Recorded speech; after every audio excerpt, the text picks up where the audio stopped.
حضرت جابر فرماتے ہیں نبی پاک صلی اللہ علیہ وسلم نے صحابہ نال لے کے لگے ہیں یہ بیت کی بات ہے آ جاؤ سارے آ جاؤ نبی پاک صلی اللہ علیہ وسلم نے کہا اے جابر تم میرے ہو گیا تاکہ اپنی ہانڈی میں چھیڑنا نبی پاک 14 رشتے لے کے جابر دے گھر چلے گئے ہیں اللہ میرے نبی پاک صلی اللہ علیہ وسلم نے جابر کی ہانڈی کے اندر اپنا لواب ڈالے اور 3 صحابیوں کا 14 لشکر کھانا کھا گیا ہے بندیاں کا کھانا 1400 صحابیوں کا لشکر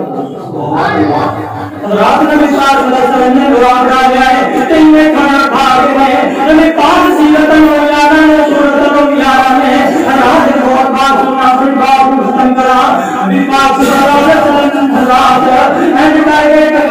رستے دے اندر جا رہے ہیں میں ماں پر گزار دے اندر چکر لا رہے ہیں نبی پاک صلی اللہ علیہ وسلم مجھے گھر چلے جانے میں جا کے نے بیوی میں بڑی بھوک لگی ہوئی ہے کوئی چیز ہے تو میں دینا کوئی چیز کھان دے دینا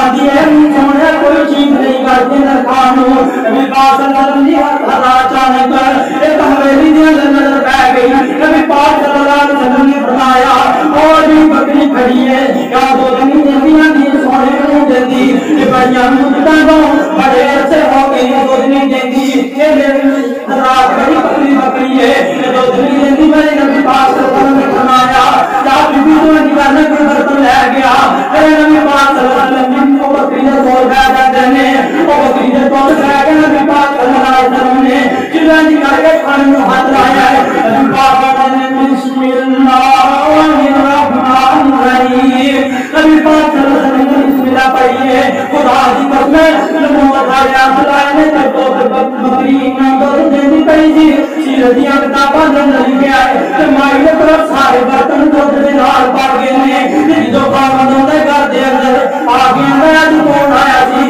اج نے جیب دیاں آ گیا نے کیونکہ امام نے کائنات جوڑے چاہے اج دے گھر دے اندر جیب کچھ آ گیا نے راج دی بات میں کر رہا ہوں وادی ہے کر کے کوئی نبی آیا سی آندا سی میں تے میرے دی تان پڑی سی میں تے بڑے سالوں اس نبی دے نال ملاقات کرنا چاہنا سا لیکن وہ نبی چلا گیا ہے راج دی بات میں کرنا چاہنا ہوں وقت بندے اپنی بات کو مقصد میں بیان کرا کہ سیامہ اسلام بن اسقار رات نبی مسلمان ہوتا واقعہ پڑھ لو نبی پاک صلی اللہ علیہ وسلم نے اعلان کر دیتا ہے عزیز علیہ ما عنتم حریص